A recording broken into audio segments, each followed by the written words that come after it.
चौटाला साहब फार्म पे थे, सुबह उनका टेलीफोन आया था, पूछ रहे थे आज के क्या कार्यक्रम है।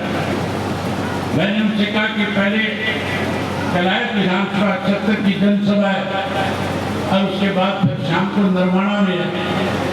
तो उन्होंने विशेष रूप से मुझे कहा कि मेरी तरफ से नरवाना में जब जाए तो नरवाना के लोगों को मेरी तरफ से शुभकामनाएं देना और सबको मेरा राम राम भी देना।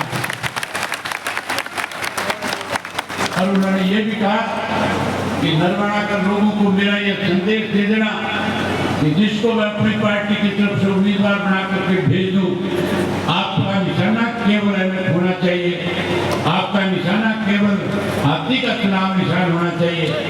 कोई अहमद लेके आए या हाथी का निशान लेकर के, आपने ये नहीं देखना व्यक्ति कौन है, आपका निशाना प्रदेश के मुख्यमंत्री की कुर्सी के ऊपर होना चाहिए।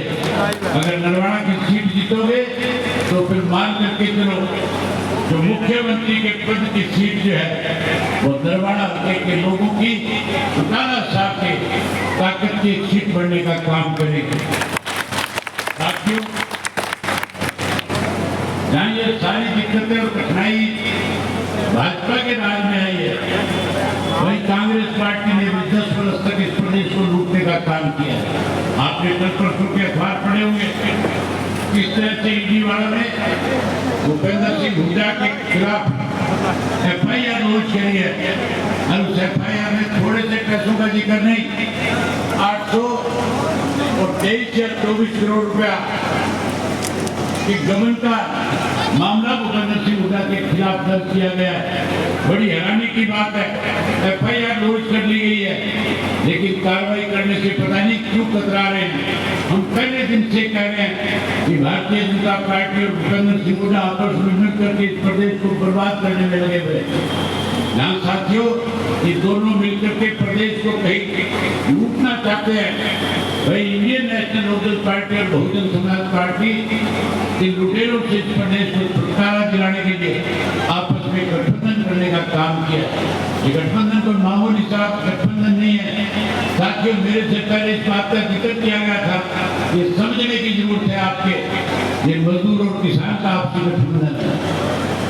जब भी कोई सरकार बनती है, जब भी कोई चुनाव आता है, तो जो भी राजनीतिक दल चुनाव के मैदान में लोगों के बीच में जाता है, हर व्यक्ति कहता है हम मजदूर का भला करने का काम करेंगे, हर व्यक्ति कहता है हम किसान को ताकत देने का काम करेंगे। लेकिन जब सत्ता पे काबिज हो जाते हैं तो किसान और मजदूर के खिलाफ कानून बना करके उन्हें परेशान करने की कोशिश की जाती है। इसलिए हम लोगों पार्टियों ने फैसला किया था कि अब की बार मजदूर और किसान की सरकार बने और सत्ता पे मजदूर और किसान काबिज हो। जो 80% लोग इस देश के अंदर इस देश का निर्माण करने में अपनी बड़ी भूमिका निभाते हैं, इस देश को अन्न के मामले में आत्मनिर्भर बनाने का काम करते हैं, जो व्यक्ति इस देश की सीमाओं की पहरेदारी करके हर व्यक्ति को खुली सांस आजादी के लेने का ताकत देने का काम करते हैं। उन साथियों, अगर वो लोग देश में निर्माण में बड़ी भूमिका निभा सकते हैं तो फिर वो सत्ता के काबिज क्यों ना हो। इस देश की आजादी के बाद जहाँ इस देश के अंदर खाद्यान्न की कमी थी, इस देश के किसान ने दिन रात मेहनत करके अपनी दिन रात की मेहनत की वजह से ना मैं देखा, ना आंधी देखी, ना तूफान देखा, ना गर्मी देखी, ना सर्दी देखी, 24 घंटे अपने घर परिवार को छोड़ करके कैसे देश को अन्न के मामले में आत्मनिर्भर बनाया जाए, उसके लिए काम किया। देश अन्नदाता ने इस देश को आत्मनिर्भर बनाया। आज उस अन्नदाता के खिलाफ काले कानून बना करके उसको परेशान करने का काम सरकार करती है।